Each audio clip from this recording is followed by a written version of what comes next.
वो wind break जब आती है, जब विंड चलती है, हवा चलती है, अगर पत्ते के अंदर लचक हो तो क्या वो ब्रेक होगा? अगर उसके अंदर अकड़ान पैदा हो जाए, सख्ती पैदा हो जाए और हवा को बर्दाश्त ना कर सके तो वो ब्रेक दे देगा। Different stage of the crop के ऊपर अगर किसी एलिमेंट की कमी हो, जिस तरह के यूरिया सक्यूलेंस देता है, पत्ते को नरम रखता है और उसके अंदर वाटर का जो लेवल है वो अच्छा होता है, जिसकी वजह से वो हवा चले तो वो ब्रेक नहीं होता। लेकिन किसी टाइम ऑफ द फ्रेम इस तरह की सिचुएशन बनी कि पौधे के अंदर वो कमी है और ऊपर से विंड आई, और विंड ब्रेकर भी आपने साइड पे लगे होंगे, देखे होंगे कि वो विंड ब्रेकर भी ये ब्रेक हुए होते हैं, क्योंकि हवा को विदस्टैंड नहीं कर पाते और वो उसकी वजह से ये ब्रेक हो जाते हैं। ठीक है, उसके अलावा ये तो फिज़िकल डैमेज होता है। ठीक है, इस फिज़िकल डैमेज के अलावा अगर आपके ये साइड के ऊपर सारी बर्निंग आपको नज़र आ रही है, अच्छा, ये जो burning all across lower leaves के ऊपर हो तो वो पोटाश होती है। और अगर सिविरिटी आ जाए तो यही जो बर्निंग किसी एक हिस्से के ऊपर अंदर की तरफ जाए, मिड रिब, वो भी सिविरिटी ऑफ द पोटाश होती है। लेकिन अगर किसी जगह पे ये जो सिविरिटी आपको बर्निंग नज़र आ रही है, इसका चौड़ाई ज़्यादा हो जाए ऐसे और आल अक्रॉस हो जाए तो वो फास्फोरस होती है। अगर सारा ही पत्ता अंदर की तरफ जाएगा तो वो पोटाश से डेविएट नहीं करेगा। कुछ पार्ट ऑफ द लीफ जो है वो अंदर की तरफ जाके सिविरिटी बता रहा है, लेकिन अगर आल अक्रॉस ये बता रहा है तो ये फास्फोरस है। लेकिन वेरीफाई करने के लिए इस पत्ते के अलावा जो न्यू लीफ ऊपर वाला होगा उसके ऊपर अगर आप गौर करें तो वो गहरा सब्ज़ रंग उसके ऊपर होगा, वेरिफिकेशन के लिए कि यार कंफ्यूज ना हो जाए कि ये फास्फोरस है या पोटाश है। कंफ्यूजन है। वेरीफाई कैसे होगा? एक तो वो सिविरिटी वाला लेवल पता चल जाएगा, और दूसरा वेरीफाई कैसे होगा कि न्यू लीफ जो है उसका जो पत्ता वो गहरा सब्ज़ रंग बताएगा। अगर इधर ये है उधर गहरा सब्ज़ रंग है तो वेरीफाई हो गया। एक चीज़ और मैं बता दूं कि पौधा जब अपना रिस्पॉन्स शो करता है वो इंडिकेशन है कि जी मुझे इस न्यूट्रिएंट की कमी आ रही है, मैनेज कर लो। ऐसा नहीं होता कि वो मर जाए, बर्दाश्त करेगा। सिस्टम है उसका, वो एक एलिमेंट बता रहा है, फिर उसकी सिविरिटी बता रहा है, आप मैनेज ही नहीं कर पा रहे तो रिजल्ट आ जाएगा। ठीक है, लेकिन वो ये नहीं होता कि आल अक्रॉस तमाम पत्तों के ऊपर सिविरिटी जो है वो आस्ता आस्ता इतनी बढ़े और वो डेड हो जाए। प्रोडक्शन ज़ाहिर वो कंप्रोमाइज़ होगी, वो पैदावार कम आएगी। वो उसने बताया लेकिन नहीं कोई समझा तो ज़ाहिर उसकी वजह से अब यहाँ पे जिस तरह वो बता रहे हैं कि इतनी ज़्यादा फर्टिलाइजेशन हो रही है, इसके बावजूद ये सिम्टम्स आ रहे हैं। कुछ कंडीशंस भी होती हैं, जैसे आपने जिक्र किया एक्सेस हो गया हो, शायद किसी एक एलिमेंट का एक्सेस हो गया, उसने दूसरे एलिमेंट को सप्रेस कर दिया। केमिकल टेस्ट कराओ पूरा है, बंदा कहता है यार मैंने तो सारी खाद डाली है तो मैंने फिर क्यों ये आ रहा है? इसका मतलब कोई कंडीशन ही है। इसे कहते हैं इंड्यूस्ड डेफिशिएंसी, किसी की वजह से कोई डोमिनेंट हो गया उस पे। डोमिनेंट हो गया तो इसका मतलब कंडीशन भी दूर करनी पड़ेगी। वेदर भी एक कंडीशन है, विंड भी एक कंडीशन है, वाटर लॉग्ड टेम्पररी होता है, ज़्यादा देर का भी होता है। तो ज़्यादा देर का होगा तो स्ट्रेस ज़्यादा आएगा, वो भी एक कंडीशन है।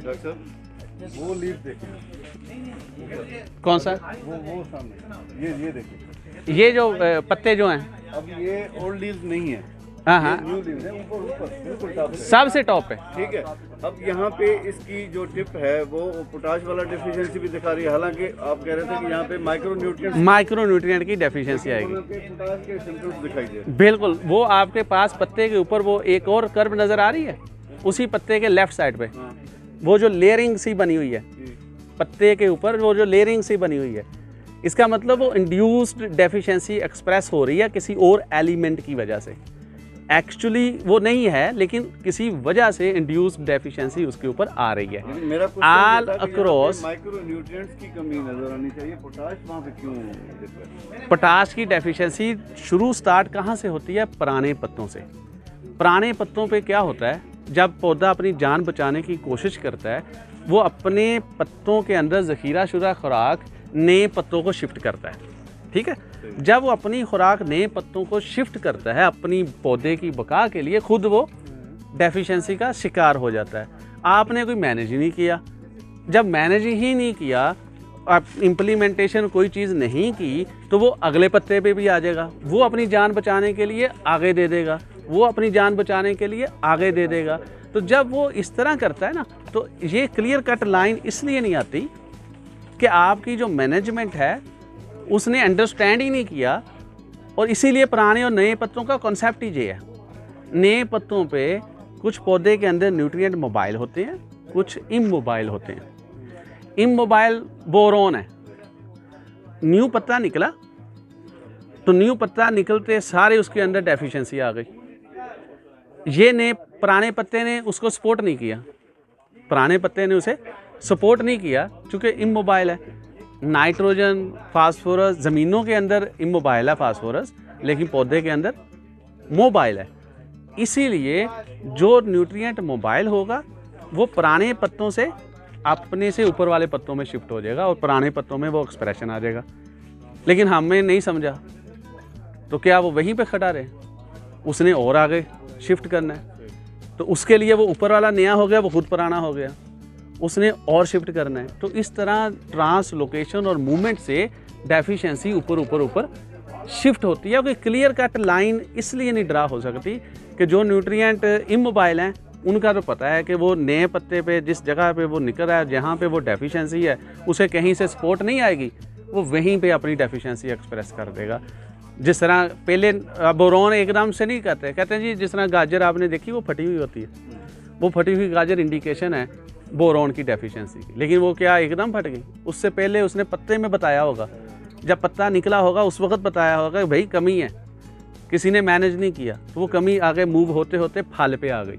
अभी इधर एक बता रहे थे यहाँ के काम जो करने वाले, उन्होंने बताया कि यार वो अभी जो हमने हार्वेस्ट किया उसके अंदर एक फिंगर जो है वो हमें बड़े अकेला साइज़ बड़ा था, लेकिन उसमें कुछ हमें फटे हुए नज़र आए। तो क्या हम उसके ऊपर कोई एप्लीकेशन करें तो रेमेडी हो जाएगी? क्या ख्याल है? क्या वो फटा हुआ जुड़ जाएगा? नहीं, वो फट गया, वो तो गया, लेकिन उसने जाते हुए मैनेजर को बता दिया कि मेरी पीछे आने वाली नस्ल को बचा लो, मैं जा रहा हूँ, पीछे जो छोटे हैं उनके ऊपर डाल दो, ताकि उनके साथ भी ये ना हाल हो जो मेरे साथ हुआ। मैं छोटे पत्ते पे बताया तब नहीं समझा, अब मैंने फल पे बता दिया जाते जाते कि अब भी समझ जाओ, तो अब भी ना समझा तो पिछले आने वाले के ऊपर भी प्रॉब्लम आ जाए। तो इस तरह ये चीज़ें जो है मूव करती हैं। सर एक छोटा सा सिनेरियो है, अगर हमने सॉइल एनालाइज करा लिया और उसमें पोटेश जो है वो वाक़ई मकदार में हमें मिल गई, इतनी हमें रिक्वायर्ड है, उसमें अवेलेबल है ऑलरेडी, तो उसकी जनरल रिकमेंडेशन में हम अपनी ज़रखेज़ को अगर रिकमेंड करते हैं तो क्या एक्सेस पोटाश होने की वजह से हमें कोई नुकसान या रिवर्स इफेक्ट आ सकता है? नहीं, उसकी वजह जो पौधे की रिमूवल होती है ना, अगर आपको जो डाली, वो डालने का मकसद क्या है? पौधे की ज़रूरत है। एक लफ्ज़ आपने पढ़ा होगा डिप्लीशन का, एक लफ्ज़ पढ़ा होगा माइनिंग का। अगर आप कम डालोगे सस्टेनेबल का, अच्छा उसमें क्या होता है? अगर आपने कम डाली, पौधे की ज़रूरत ज़्यादा है, तो कहाँ से लेगा? कुछ ज़मीन से, कुछ वहाँ से। क्या किया ज़मीन को? माइनिंग की। सस्टेनेबल अप्रोच नहीं है। अगर आपने डाल दी और डालने के बाद वहाँ पे पौधे ने उठा ली और जो लेवल पहले था वही लेवल मेंटेन रह जाए तो सस्टेनेबल अप्रोच है। अगर वो माइनस होना शुरू हो जाए तो डिप्लीशन हो रही है, लॉन्ग टर्म सस्टेनेबिलिटी अप्रोच नहीं है। लेकिन अगर आपने उधर कोई लेवल थोड़ा इन्हांस कर दिया जिसका कोई नेगेटिव इम्पैक्ट एक लेवल तक आता है, फ़र्ज़ किया कि 300 है, अच्छी सॉइल के अंदर सॉइल का पोटाश का लेवल अगर 300 है तो कहते हैं जी हेल्दी सॉइल है, फर्टाइल सॉइल है।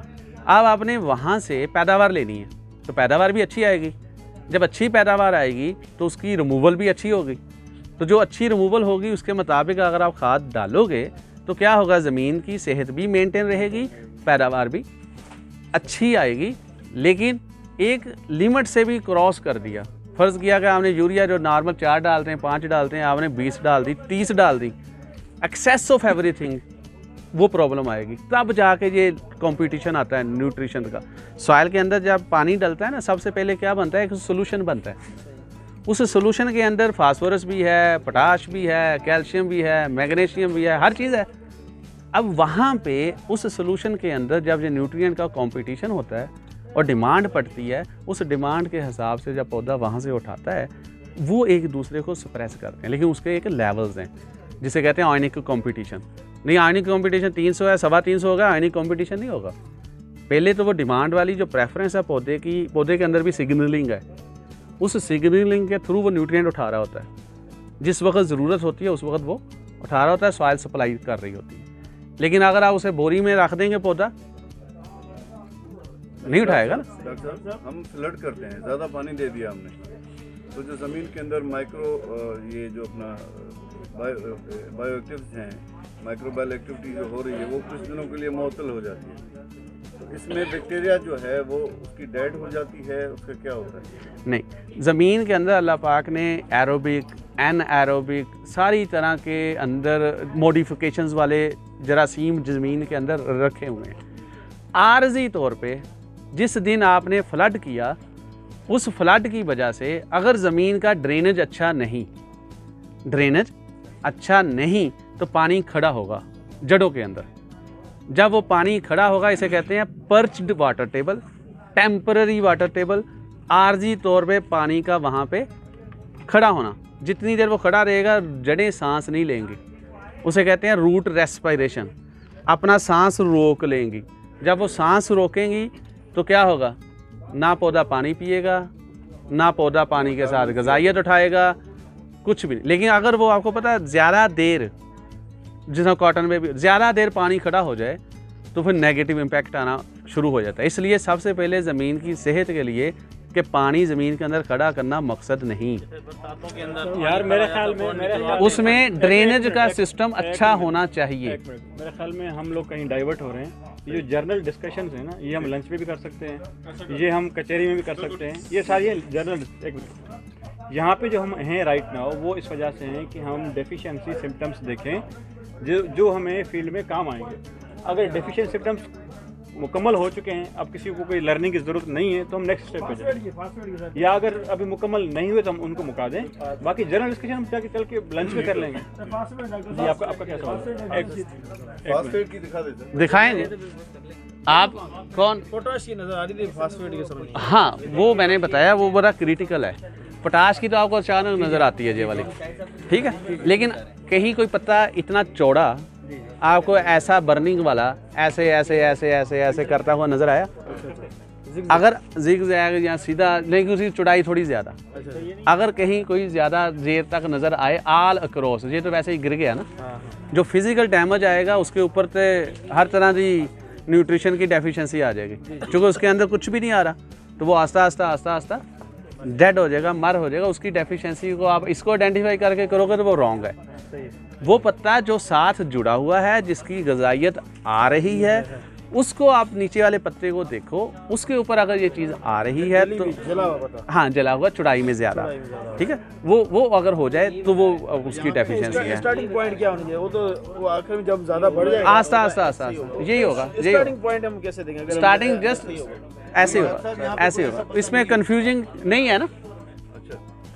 कंफ्यूजिंग अगर हो कि जी ये अगर फास्फोरस है या पोटाश है, तो मैंने बताया कि फास्फोरस या पोटाश का डिफरेंस देखने के लिए एक तो वो सिविरिटी वाली लाइन है जो को बाद में बनेगी, एक वो लाइन है जो कि नए पत्ता, इससे ऊपर वाले जो पत्ते हैं उनके ऊपर देखो क्या गहरा सब्ज़ रंग नज़र आ रहा है। रिफ्लेक्शन भी ना हो कि सूरज की रिफ्लेक्शन से डाउट पड़ जाता है ना। अगर आप ऊपर वाली साइड पे, आप ऊपर वाली साइड पे पहुंचना और ऊपर से ये देखना वेरीफाई करने के लिए, अगर वो ऊपर वाले पत्तों पे गहरा सब्ज़ रंग है, इसका मतलब ये आपकी फास्फोरस है। अगर गहरा सब्ज़ रंग नहीं है तो थोड़ी देर के बाद और वक्त गुजरने के बाद ये फास्फोरस में चेंज हो जाएगा या पोटाश में चेंज हो जाएगा। लेकिन स्टार्टिंग टेप आपको ऐसे ही दोनों की पर्पल सा शेड आ जाता है ना, वो थोड़ा, वो तो कन्फर्म फास्फोरस है ना, फिर वो तो कन्फर्म फास्फोरस आ जाएगा ना। तो इसमें क्या कह सकते हैं? क्या अब निशान थोड़ा बढ़ जाता है आपने, जी, ये थोड़ा भी बढ़ना शुरू, लेकिन ये आल क्रॉस जब ऐसे बढ़ जाएगा तो फिर वेरिफिकेशन के लिए मैंने बताया, एक तो वो है, दूसरा पर्पलस जो शेड आता है वो शेड है। अगर वो फास्फोरस है तो पर्पल शेड आएगा, तो वो शेड भी आएगा, टिंट उसकी तरफ जाएगा ना पत्ते का, और उस तरफ ऊपर गहरा सब्ज़ रंग भी होगा और ये फैलाव भी होगा। तो ये 3-4 चीज़ें मिलके वेरीफाई होगा तो आप कहोगे ये फास्फोरस है। अदरवाइज़ वो पोटाश है, अदरवाइज़ वो ऐसे स्ट्रिप है तो वो आपका पोटाश है। तो ये इस तरह मतलब वेरीफाई करना होता है। क्या हम फ्रूट पे कर सकते हैं जजमेंट? ये तो लीफ पे है, हाँ हाँ। तो अगर फ्रूट का स्टैंडिंग है तो उस पे हम फास्फोरस की डेफिशिएंसी देख सकते हैं। साइज़ रिड्यूस हो जाएगा, साइज़ रिड्यूस होगा। फ्रूट के ऊपर हर चीज़ का आता है एक्सप्रेशन। पोटाश का भी हो, पोटाश का भी होता है। साइज रिड्यूस होती है। छाजे सावा जी हमारा प्रेगनेंसी नज़र कीअं अचे दिन में पेट थी वियो आहे। माना हाँ ॾिसो न उहो थींदी आहे बचे शेप जे हिसाब सां, ठीकु आहे। शेप तव्हां ॾिसंदो मिसाली ॻाल्हि, हीउ बचो बीठो आहे, हीउ ॾिसो हिन गौर करो, ठीकु आहे। हीउ कोन्हे, छाजे करे हीउ अञा आहिनि माना पंहिंजा पत्ता जेके आहिनि पूरा कोन कढिया आहिनि, ऐं जेको अञा जेको मथे जो जेको कंध आहे उहो अञा कोन भरियो आहे। हाँ जी मिसाली ॻाल्हि तव्हां ॾेखारींदो अञा हीउ बीठो आहे बचो, हीउ बि अञा न हू परियूं हाणे माना इहो तव्हां सम्झो इनशाला 15 या 10 ॾींहंनि में इनशाला गुल इन जो लही वेंदो। ऐं हेॾां जेके ॿिया बीठल आहिनि इहे पाण चई सघूं था भाई इहे नेक्स्ट मंथ उन खां पोइ माना उहो उन हिसाब सां उहो गुल लाहींदा। बाक़ी हाणे जेके तव्हां ॾिसो न बचे जे हिसाब सां जेके थियनि थियूं त भाई केले में ॿचा कीअं हुजनि, त भाई कीअं रखिजनि, छा माना थोरे पाण माना कीअं मैनेज करूँ। प्रेगनेंसी मेरे ख्याल में मैंने आपको बताया था कि 17 लीव्स तक जो है उसकी यंगर ग्रोथ चलेगी, ठीक है। तो लीव्स तो हम काउंट कर सकते हैं ना, काउंट करने आते हैं हमें। लास्ट ट्रेनिंग में हमने समझाया था कि जितने लीव्स हैं इसके, मिसाल के तौर पे अगर हम इसकी बात करें, इसके ये लीव्स हम देखें कि ये लीव है इसका, ये लीव है, ये लीव है। जब ये 17 लीव्स तक पहुँचेगा तब तक इसकी प्रेगनेंसी नहीं होगी, ये अपनी वेजिटेटिव ग्रोथ करेगा।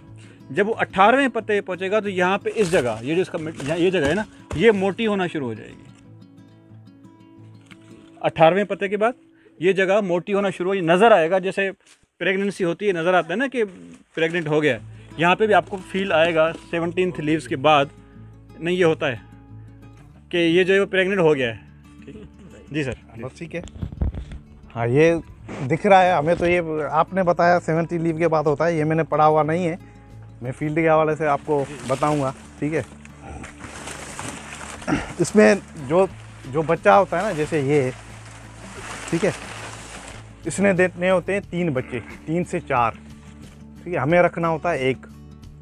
उसके लिए हमें रखने से पहले 3 चीज़ें जो है ना वो फील्ड में अहम होती है। मेन चीज़ होती है जो उसको बच्चे को पहले सामने जो जगह है, इधर आए, वो कम से कम ऐसे रहा है कि राशिद भाई और हम और फहद ये सीख रहे हैं, बाकी जो पीछे खड़े हैं जरूरत नहीं, सब ये जगह बड़ा करें।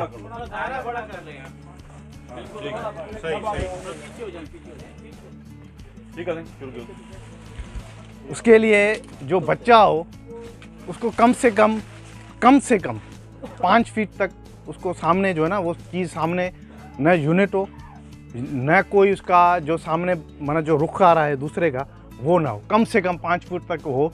अगर 5 फुट है तो सही है, फिर माना दोनों अगर जा रहे हैं तो उसमें वो चल जाएगा। जैसे ये इसने यूनिट, ये तो हमारे मालियों ने जैसे रखा हुआ है ना, ये गलत रखा हुआ है बच्चा, ठीक है, ठीक है। उनको ये पता है अगर हमें जो बच्चा रखना होता है, मेनली हमें जो बच्चा रखना होता है, ये तीनों थे ना, एक इधर था, एक इधर था, इधर था, ठीक है।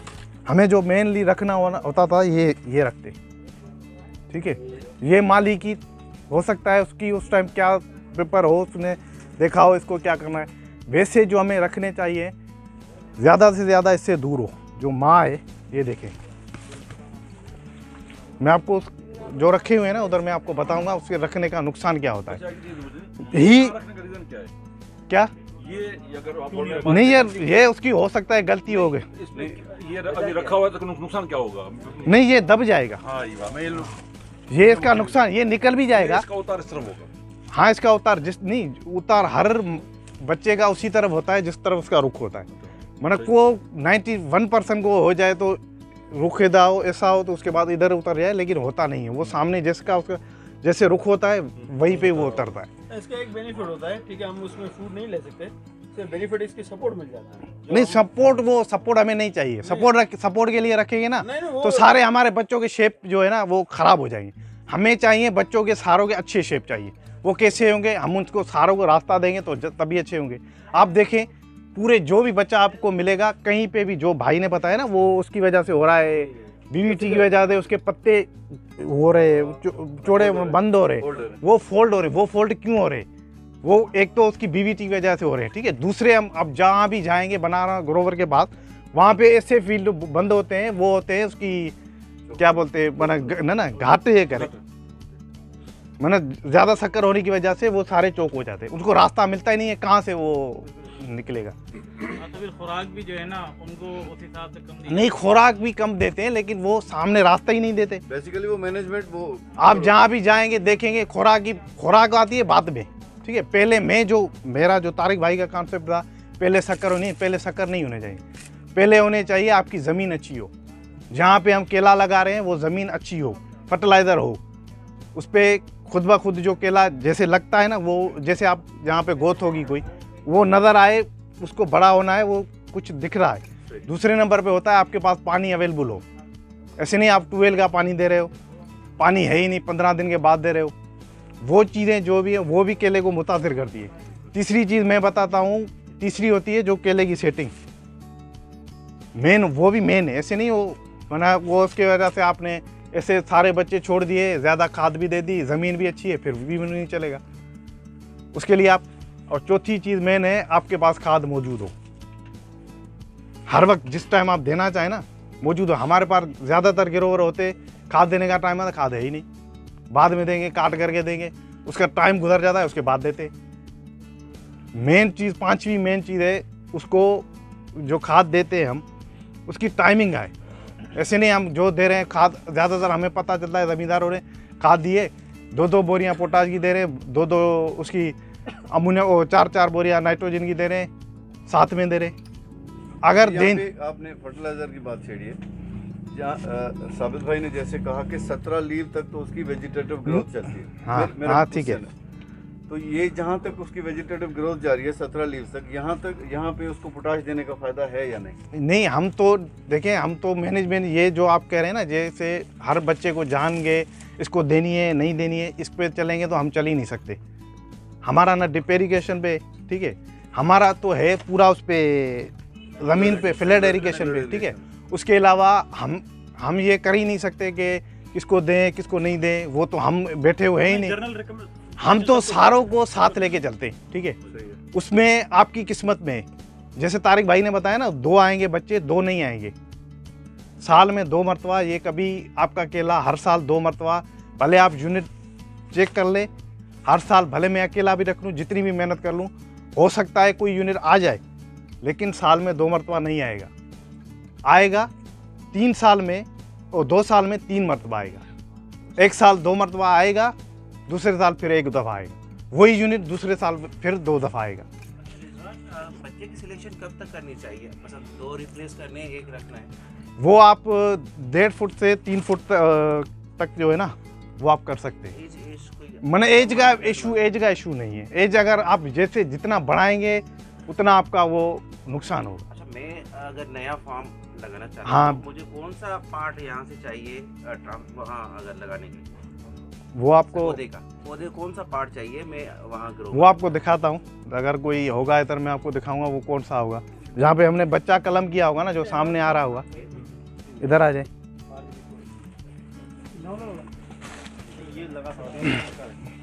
ये देखिए इधर इन्होंने, सॉरी इधर इन्होंने जो ना इन्होंने सेटिंग की हुई, ये जो है ना वो बच गया है, ठीक है। ये इसीलिए इन्होंने काटा है, ये बीच में आ गया था, इसका हमें रखने का कोई फ़ायदा ही नहीं है। ये हम रखेंगे, इसकी वजह से ज़्यादा वो होगा, हमारे पत्ते जो दूसरे हैं ना उसके भी चौड़े होंगे, घने हो जाएंगे, वो उसके ये काम का नहीं है।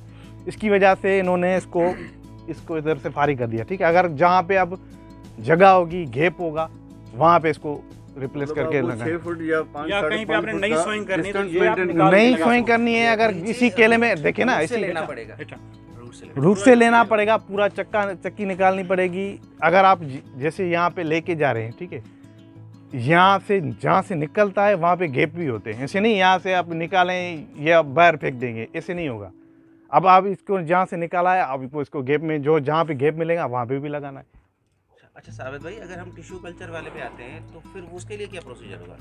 टिश्यू कल्चर पे नया आप टिश्यू कल्चर ही प्लांट लगाएंगे। पौधे होते हैं छोटे वो छोटे छोटे आपको प्लांट मिल जाते हैं, वो आप प्लांट ही लगाएं। जैसे ट्रांसप्लांटेशन होता हाँ वो करें। वो नर्सरी से लेकिन वहाँ पे अगर आपने कहीं पे कोई गैप आ गया, प्लांट बड़े हो गए, वहाँ पे यूज़ ये कर सकते हैं, लेकिन रिकमेंडेड नहीं है। हो सकता है इसमें डिजीज़ हो, रिकमेंडेड नहीं है। सर इसकी कितनी साइज होगी? वो इसकी- सामने प्लांट है और bunches का लगा हुआ। लुंगर की या उसकी? ये प्लांट की साइज क्या होगी? ये आप खुद ही चेक कर लें कितनी है। नहीं 12 फुट से तो ऊपर है। 15 फुट मजे से। मैं जो कहता हूँ, अगर बनाना में जहाँ भी आप अभी आप जहाँ भी जाएं, फील्ड विजिट करें, जहाँ भी देखें ना, आप इस टाइम जाके चेक करें क्या उधर इस टाइम लुंगर उतर रहा है। ठीक है, क्या इस टाइम उधर लुंगर उतरने के बाद क्या उधर वो बच्चे हैं जो अभी 15 या 20 दिन में लुंगर दें, वो चीज़ है। अगर नेक्स्ट जनरेशन के लिए अगर जहाँ भी आप जाएं, जहाँ भी फील्ड करें, वो चीज़ें अगर नहीं है, जैसे ये बच्चा है छोटा इधर है, ये किसी वजह से दब गया है, ठीक है, ये कोई अच्छा नहीं है।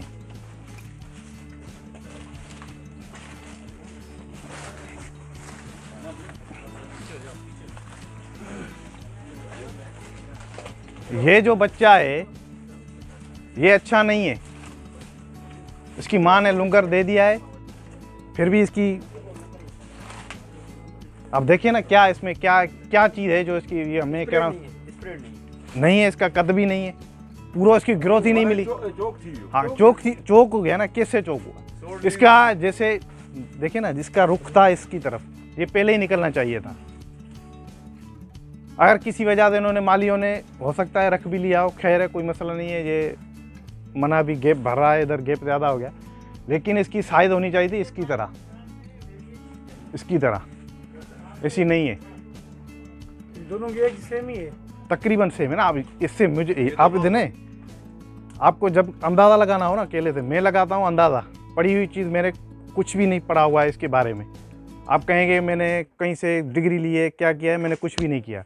मैंने जब तक जो भी काम है मैं फील्ड पे ही जैसे करते हैं ना, सारा इसी पे करते करते इधर। अब आप इसको अंदाज़ा लगाना है, इससे लगाएं, ये कब कटी हुई है, ये कब कटी हुई है, देखें इधर आए, ये पुराना कटा हुआ है। नहीं बराबर के लग रहे हैं ना। अब मैं अंदाज़ा लगाता हूँ इसी से, ठीक है। अब बराबर कटे हुए हैं, इसकी उम्र अभी तो ऐसा होना चाहिए ना, क्यों नहीं हुआ? हमने इसको खाद कम दी है क्या? नहीं, ये आ गया इसकी, हाँ जैसे आ नहीं, जब तक गैप नहीं मिलेगा, जब तक स्पेस नहीं मिलेगा, वो नहीं बढ़ेगा। उसको बढ़ने, जैसे ना भाई ने बताया तलवार कर बच्चे, तलवार हो, उस तलवार बढ़ने के लिए हर वक्त उसको तलवार को कुछ हो ना, कहीं पे भी उसको तलवार को जैसे रुकावट नहीं है, पूरे उसके तबके जो है, मैं बोलता हूँ तबके, वो पूरे होने चाहिए। इधर आए, जैसे ये खड़ा है ना, इसके तबके पूरे हैं, आप गौर करें। लिफ्ट डिस्टेंस देखो, नहीं आप देखिए ना क्या क्या आ रहा है, ये देखें इधर है, ये इधर है, ये इधर है, ये कहीं पे भी चौक नहीं। Lift distance step by step भाले भी उन ये लीफ टू लीफ डिस्टेंस घणो हुजण खपे मैं जैसे ये खड़ा है, तकरीबन 1 फुट से कम है। 10 मैंने कहीं पे भी बच्चा जो है आपका मिला हुआ नहीं चाहिए, जहीं पे जहाँ पे भी मिलेगा वो तो आप समझे चौक हो जाए। लेकिन साउथ भाई, मैंने एक क्वेश्चन किया था, मैं उसमें सेटिस्फाई नहीं हुआ अभी तक, कि 17 लीव तक पोटाश का यूज होना चाहिए कि नहीं, मुझे ये बताओ।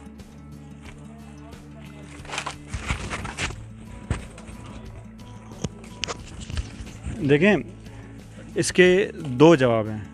एक तो ये जो असद भाई ने दिया कि हमने एक एक प्लांट को अलग अलग फर्टिलाइज नहीं करना, हमने पूरे एकड़ को करना है। उसमें आपका 2 दिन वाला बच्चा भी है, उसमें आपका 300 दिन वाला बच्चा भी है, दोनों प्लांट उसमें। भाई आ रहा हूँ, बता रहा हूँ, थोड़ा सब्र भी तो कर लेना। मैंने कहा इसके दो जवाब हैं। एक तो ये है कि हमने पूरे एकड़ को जो है फर्टिलाइज करना है, उसमें छोटे बच्चे भी हैं, दरमियाने भी हैं, बड़े भी हैं, सबको देना, इसलिए न्यूट्रिएंट रिक्वायरमेंट सबकी है, सबको दे दिया, नंबर 1। नंबर 2 ये कि जो प्रेगनेंसी से पहले पोटाश देनी चाहिए या नहीं, बिल्कुल देनी चाहिए, क्योंकि पोटाश का रोल सिर्फ प्रेगनेंसी के बाद शुरू नहीं होता, पोटाश का रोल वेरी फर्स्ट डे से स्टार्ट हो जाता है। क्योंकि पोटाश के जो डिफरेंट काम हैं, उनमें एक काम उसकी न्यूट्रिएंट्स की ट्रांसपोर्टेशन भी है। अगर पोटाश नहीं होगा तो न्यूट्रिएंट ट्रांसपोर्ट कैसे होंगे? वो उसके लिए आपको पोटाश चाहिए, लेकिन जो उसका मेन रोल है पोटाश का, वो उसकी जो हाफ एज आती है उसके बाद शुरू होता है मेन रोल उसका, लेकिन पहले भी उसको रिक्वायरमेंट है, डिमांड है, उसको देना चाहिए। लेकिन सर उसके अलावा एक ये भी तो होती है, जैसे हमने इसको रिमूव करना है, फिर उसके बाद एक दूसरा यूनिट होता है जो उसका तना एक्सेल जो है अच्छा सोर्स है पोटाश का, तो उसमें भी काम आता है ना। अगर हम शुरू से देते रहेंगे उसके पोटाश की स्टोर बढ़ती रहेगी। देखें, इसके लिए जो रिकमेंडेड है वो यही है कि ये असद भाई कर रहे हैं कि इसको इन्होंने सर कलम कर दिया इसका, लेकिन इसका तना यहीं पे खड़ा हुआ है। इसका तना खड़े होने की वजह से इसके जितने भी न्यूट्रिएंट्स के अंदर मौजूद हैं वो शिफ्ट होंगे नीचे। न्यूट्रिएंट्स का रिवर्स जब ये बिल्कुल सूख के ख़त्म हो जाए, गल सड़ जाए, फिर आप इसको आखिर में निकाल दें, वरना होगा पोटाश होगा, बिल्कुल होगा तो वो उसको काम आएगा। बिल्कुल सही है, पोटाश भी होगा इसमें, और भी न्यूट्रिएंट होंगे इसके, अगर हम निकाल देंगे। इसके काटने के जो है ना वो तीसरे मरहले में पहुंच गए हैं। पहला मरहला ये था कि हम लूंगर निकालते थे और फिर उसको निकाल के बाहर फेंक देते थे। पहला मरहला ये था। बड़ी मुश्किल से लोगों को समझाया कि भाई इसको निकालें, इसका सर कलम करें। अब लोगों ने इसका सर कलम करना शुरू कर दिया, यानी हम दूसरी स्टेज पे आ गए हैं। अब इससे एक और आगे स्टेज आ गई, तीसरी स्टेज है। अब रिकमेंड ये किया जाता है कि आप इसका सर भी कलम ना करें, बल्कि इसके ऊपर से 3 लीव्स छोड़ दें ताकि ये लाइव रहे, बाकी इसको आप निकाल दें। अब ये तीसरा मरहला है। अब जब तक वहाँ पहुँचें, आज आप किसी फार्मर को बोलें कि आज का सर कलम ना करें, वो कहेगा यार पागल हो गया, 3 लीव क्यों छोड़े हम, ये तो फिर वो हमारा वो न्यूट्रिएंट खा जाएगा। नहीं, न्यूट्रिएंट नहीं खाएगा, इसके 3 लीव होने चाहिए ताकि ये उसका जो सिस्टम है वो चलता रहे और आपको नीचे न्यूट्रिएंट देता रहे न्यूट्रिएंट आपको। ये अभी तीसरा मरहला, जब हम इसे पहुँचेंगे तो जब उस पर टाइम लगेगा। हो सकता है हम रखते हैं, अगर देखते हैं ना, ये हम ये कोशिश करते हैं जब तक ये इसको रखना चाहिए था, ठीक है, इसके ये हम कर सकते थे।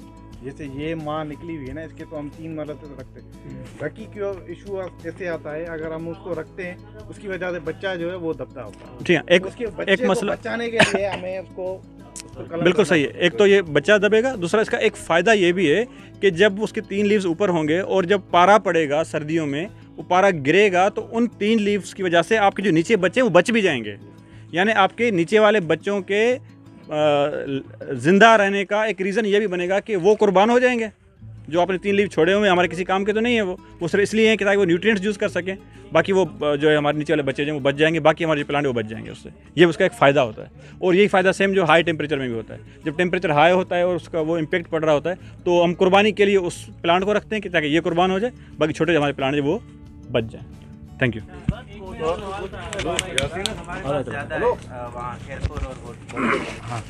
आपके यहाँ उसका सब्सिट्यूट क्या है? नहीं, हम करते हैं गुड्डी, जो आप करते हैं ना उसको कहते हैं, हम करते हैं इसलिए कि अगर ज़मीन हमारी जैसे ज़्यादा पानी आते हैं उसमें चोक होता है। दूसरे हमारे जो ज़मींदार हैं ना सारे, अब जो भी आप देखेंगे सबसे बड़ी गलती वो करते हैं, हमें मई में भी 7 दिन में पानी देते हैं, ठीक है।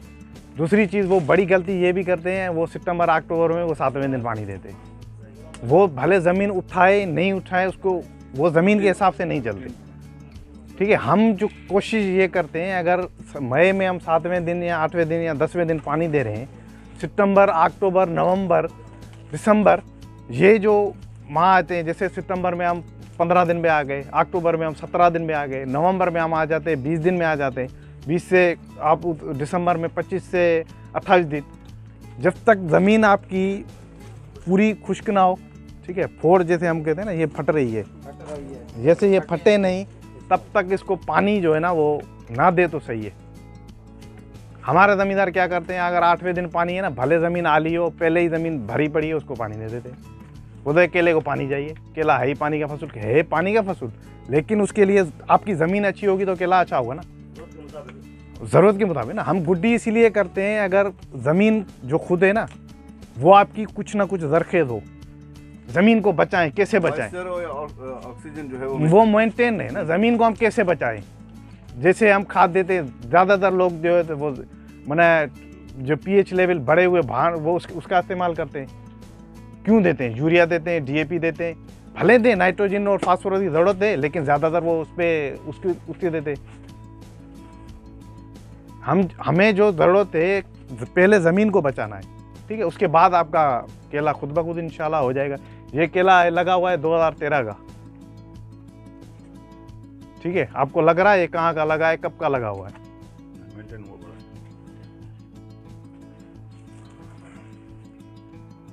डॉक्टर साहब आपको एक सवाल और अगर जो गुड्डी करते हैं ना ज़्यादातर गुड्डी वाले जो उसमें ये होता है गुड्डी की वजह से ज़मीन हमारी उभर जाती है, ठीक है। अगर वो उभर गई है, वो उभरती रहती है, उसको हम लेवल नहीं करते। लेवल अगर लेवल करेंगे ना पूरी ज़मीन की लेवल करेंगे।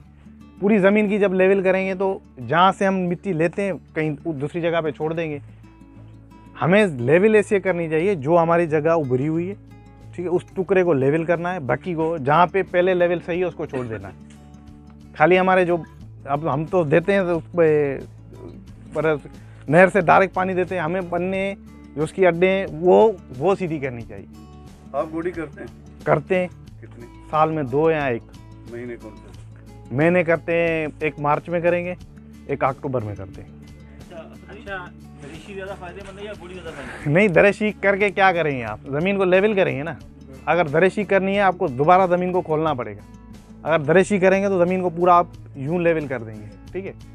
वो आपकी ज़मीन उसमें वट जो है ना वो नहीं रहेगी, वो यकदम खुश्क हो जाएगी। गुड़ी ज़्यादा फायदेमंद नहीं, फ़ायदेमंद गुड्डी भी नहीं है। गुड्डी हम पता नहीं क्या है हमारे जहन में बैठी हुई है, वो डर की वजह से हम करते हैं। गुड्डी फ़ायदेमंद हम ये कहें गुड्डी के नहीं, उस टाइम जैसे हम गुड्डी करते हैं उस टाइम केला बाकायदे फुल स्टेज में आता है, ऐसे नहीं कुछ भी नहीं होता। हमें फ़ायदा दिखता है गुड्डी करने के बाद। अगर हमने गुड्डी जिसमें की है महीने या 1.5 माह के बाद वो हमें फ़र्क नज़र आता है। बोला जिसमें गुड्डी हुई हुई है वो थोड़ा काफ़ी जो है ना वो बेहतर है। असल में असद भाई ये है कि जब आप गुड्डी करते हैं तो बनाना डैमेज होती है, रूट्स डैमेज अल्टीमेटली यही करना शुरू हो जाता है। ये आपको ग्रोथ जो विग्रस नज़र आती है ना, गुड्डी करना नहीं। गुड्डी हम जैसे आप जैसे लोगों की आम होती है, जैसे गुड्डी केले में ऐसे करते हैं जैसे गोबल चलाए हुए, इतने इतने चक्के निकले हुए, वो तो जाहिर सी बात है करेगी। हम कोशिश करते हैं इतनी गुड्डी करें ज़मीन खाली माना खुल जाए। मन चिच्चर का थोड़ो मथे एतिरो थोरो माना घटि में घटि माना 5 इंच 6 इंच हो, माना वध में 4 इंच हो, पाने माना लपो न रीते तो हेॾा खड़ा फुट जड़ो खेड़ी थी भई है। अच्छा, एक सवाल था जो मैं पूछना चाह रहा था। माइक्रो लेवल पे तो हम बात कर रहे हैं बहुत सारे इश्यूज पे। एक जो बड़ा मेजर थ्रेड है ना, तो वो आपसे प्रैक्टिकल एक्सपीरियंस जो आप फील्ड में कर रहे हैं, एक है आपका जो समर सीजन है, गर्मी है, हाँ, दूसरा विंटर सीजन, हाँ, दोनों ये बड़े थ्रेड हैं। ये ही सबसे बड़ी लिमिटेशन करते हैं प्रोडक्शन में। सही है। तो आप इसको कैसे टैकल करते हैं? आप गर्मियों में क्या करते हैं जब हाई टेम्परेचर है? इसी बात स्पेशली अभी टंडोला इसी बात पे कल से लेके मेरा फटा चल रहा है असद भाई के साथ कि हम हाई टेम्परेचर को कैसे कंट्रोल करें और लो टेम्परेचर को कैसे कंट्रोल करें। अच्छा, ये फटा कल से चल रहा है हमारा। अच्छा, एक जो चीज़ थी ना वो जो सल्फर मैंने देखी, तो उससे भी ये नहीं ये आपको बताता हूँ, ठीक है। नहीं, मैं कंप्लीट कर रहा हूँ। हाँ, ठीक है, भले करें। एक तो ये दोनों थ्रेड है, आप इसको कैसे टैकल कर रहे हैं और क्या आप स्टेप ले चुके हैं या ले रहे हैं इस हवाले से? नहीं, जैसे हम दोनों चीज़ें बताएं। नहीं, मैं दोनों बता रहा हूँ। हम खड़े हुए हैं जहाँ पे वहाँ पे होता है ये टॉपिकल नहीं है, ठीक है, ये होता है सब टॉपिकल, ठीक है। इसमें सर्दी भी ज़्यादा आती है, गर्मी भी ज़्यादा आती है। खाली गर्मी नहीं आती, दूसरी जगह पे आपको बोल देंगे ना हमने ये कर दिया, गर्मी आ गई, वहाँ पे भी केला अच्छा हो रहा है, ये हो रहा है। खाली गर्मी का इशू नहीं है, गर्मी के साथ 45-40 किलोमीटर के साथ हवा भी चलती है, वो भी गर्म होती है। वो ऐसे नहीं 44 टेम्परेचर होता है, 40-45 किलोमीटर की जब हवा चलती है, सारे जो हमारे पत्ते G9 जो है इसका पत्ता है वो उस बम्बई के मुकाबले में थोड़ा पतला है, ठीक है। जैसे G9 आप इस टाइम देख रहे हैं, G9 आपको अच्छा लगेगा, बोलेंगे होगा ही, सारे जहाँ में हम जाए ना लगाए G9। गर्मियों में आप देखेंगे यही G9 आपको अच्छा नहीं लगेगा। देखें यार ये क्या हो गया यार, इसके सारे पत्ते फटे पड़े, यार ये लुंगर क्यों चौड़ा हो रहा है, उतर रहा है, ये G9 को क्या हो गया। वो सारा इसमें जो है ना वो उस पर गर्मी का ये रोल होता है। उसके लिए बचा क्या है, ज़्यादा से ज़्यादा आपकी ज़मीन खुश्क ना हो, ठीक है। जब आपकी ज़मीन खुश्क हो रही है उसको पानी चाहिए। ऐसे नहीं आपकी गर्मी 45-43 टेम्परेचर चला है, उसमें आपके वो पानी है ही नहीं, 15 दिन हो गए, 17 दिन हो गए, ज़मीन पूरी फट रही है, वो तो नुकसान होगा, जिसके बाद भी होगा। भले हमारा सेटिंग के साथ भी हो, खुराक भी हो, कुछ भी हो, उसमें नुकसान होगा। यार एक मिनट ये जवाब कंप्लीट नहीं हुआ। जवाब चल रहा है, जवाब पूरा फिर आप करें। हाँ, बाकी जो आपने सर्दी की बात की, ठीक है, G9 जो है वो उसका अब इंशाल्लाह सारे बच्चे जहाँ जो भी देख रहे हैं ना, इंशाल्लाह अल्लाह के हुक्म से, ये अल्लाह ना करे कुछ इनको, बाकी सर्दी की वजह से जो भी बच्चे हैं वो लुंगर इनका उतर जाता है, ठीक है। अपनी बम्बई है, उसका लुंगर उतरता ही नहीं है, वो पूरा चौक हो जाता है। वो आपका इतना मिलेगा, आप वो किसी काम का ही नहीं रहेगा, वहाँ पे खड़ा रहेगा, उसमें उसको मतलब बम्बई को ज़्यादा नुकसान होता है G9 के मुकाबले में। G9 उसके सर्दियों की, जैसे अब मौसम चल रहा है, भले सर्दी आ जाए, दिसंबर, जनवरी, फरवरी, मार्च, अप्रैल तक आप देखेंगे आपको G9 माशाल्लाह VIP लगेगा। बम्बई बाकी सर्दी वो हम कुछ भी नहीं कर सकते। कोई कहेगा आप पानी दे दे, सर्दी में पानी कब तक देंगे? पानी देंगे, एक लिमिट तक देंगे। अगर पारा आ रहा है, हफ्ते तक सर्दी पड़ जाए, एक हफ्ते के दोगे ना, हर हफ्ते तो आप पानी नहीं देंगे ना, फिर आपको 15-20 दिन के बाद देना है पानी, कैसे करेंगे? सर्दी का हम कुछ भी नहीं कर सकते। जैसे केला खड़ा है, उसको बस अल्लाह के ऊपर तवक्कुल के ऊपर छोड़ देते, जो करने वाली ज़ात है वो अल्लाह की है, बस प्रैक्टिकली आप इसमें कुछ भी नहीं करते, दो न्यूट्रिएंट्स नहीं कुछ भी नहीं का कुछ भी नहीं करते। हमने अभी जैसे खाद देनी है ना, अभी हम कोशिश करते हैं सर्दियों से पहले दे दें। अभी हम जो जैसे यहाँ पे लगी हुई है, ठीक है, अब जहाँ पे लगी हुई है हम वहाँ पे दोबारा उसको दे रहे हैं, जैसे 2 अमोनियम 1 पोटाश, जहाँ पे भी लगी हुई है खाद हमारी लगी हुई है, ठीक है, जहाँ पे जिंक भी लगा हुआ है। उसके अलावा हम उसी ज़मीन को अभी लगाना नहीं देने, लगाना समझिए ना, दूसरा पानी उसको नहीं दे रहे, उससे पहले हम खाद दे रहे हैं, उसके ऊपर हम दे रहे हैं पोटाश, अमोनियम और सल्फर। चलो थैंक यू असद भाई। एक सवाल उस भाई का था जी, आपको सवाल। सर मेरा ये कहना, माशाल्लाह आपका जो क्रॉप है वो A1 क्रॉप है, इसकी जो 2 वजूहत आप बता सकते हैं, टाइम पे कलर या टाइम पे कौन सी चीज़ है? नहीं, मैंने आपको पहले ही बताया था ना, इसके लिए अगर आपको अच्छा ऐसा सेटअप होना चाहिए ना, उसके लिए आपको पहले आपकी ज़मीन अच्छी हो, जहाँ पे खड़े हो ज़मीन, जहाँ पे केला लगे वो अच्छी हो। अगर आप कोई चौक ज़मीन हो, पक्की ज़मीन हो, कलराइज ज़मीन हो, वहाँ पे लगाएं कोई फ़ायदा ही नहीं है। जहाँ वो सैंडी ज़मीन हो उस पर भी लगाएं कोई फ़ायदा नहीं। ज़मीन अच्छी होनी चाहिए। उसके बाद जो आपके मैनेजमेंट है वो मैंने पहले भी बताए थे क्या क्या करना है उसमें। यहाँ जो ट्रांसफॉर्मर प्रैक्टिस चलती है बनाने के लिए 5 साल पहले से प्रैक्टिस चल रही होती है कि 5 साल का में केला लगा। आप आ रहे होंगे जिस रोड से, आपने हुडी देखी होगी वो पहले हुडी लगा लेते हैं जमीन को धकेलने के लिए। ये ट्रांसफॉर्मर के प्रैक्टिस है। अगर मुझे 5 साल के बाद यहाँ केला लगाना है, जमीन थोड़ी कमजोर है उसको, और वो पत्ते गिरेंगे, आग में 10% बढ़ेगा, जमीन जरखेज होगी, नरम होगी, उसके बाद वो जाएंगे बनाना के ऊपर। भाई एक मिनट थोड़ा पूछना था कि कोई फार्मर जो ये जो अभी सीजन चल रही है ठंड में, जो पानी की हल्की हल्की लहर दे देते हैं, सही नहीं? पानी आप देखिए ना, पानी आप देंगे सर्दी एक दिन के लिए तो नहीं आती, वैसे जितना नहीं जितना हाँ उसकी फैसिलिटी है उसको अवेल करें, उसको अवेल करें। अगर दे रहे हैं, देखिए आपकी ज़मीन अभी ये खुश्क है, मुझे पता है अभी ये ज़मीन खुश्क है, सर्दी आ रही है 5 दिन के लिए, इसमें मैंने पानी लगा दिया, हो सकता है कुछ हो सकता है ये में बचा हो जाए, लेकिन हमने ये देखा ऐसे नहीं है। अगर कोई बच गया फिर वो अगर 4 से टेम्परेचर गिरेगा, 4 पे आएगा, जो भी केला होगा वो चोक थ्रू होगा, वो सारा जो है ना वो ठप हो जाएगा। अभी आप देख रहे हैं जैसे लुंगर ये उतरे हुए हैं, ठीक है। पहले अब गर्मियों में लुंगर आपको फ़र्क बताएं कितना फ़र्क होता है। अगर जो गर्मियों में लुंगर तैयार होकर निकलता है वो 70 दिन में होता है। सर्दियों वाला लुंगर अभी जो नवंबर में उतरेंगे लुंगर, वो उसको 150 से 140 दिन लगते हैं, डबल फ़र्क हो जाता है। गर्मियों में हमारी छोटी फली क्यों होती है? इसी की वजह से होती है, वो ज़्यादा टेम्परेचर मिलने की वजह से, वो उसकी पूरी रिक्वायरमेंट होने के वजह से पहले ही वो तैयार हो जाती है, इसकी वजह से छोटी हो जाती है। सर्दियों में इसलिए बढ़ती है, उसको पूरा टाइम मिल जाता है। अगर आप मई में अगर आएंगे, मार्च में आएंगे, अप्रैल में, वो सर्दियों वाला लुंगर होता है, उसको पूरा टाइम मिलेगा, 5 महीने 3 महीने 4 महीने पूरे उसको टाइम मिलेंगे, वो फुल फरी होगी।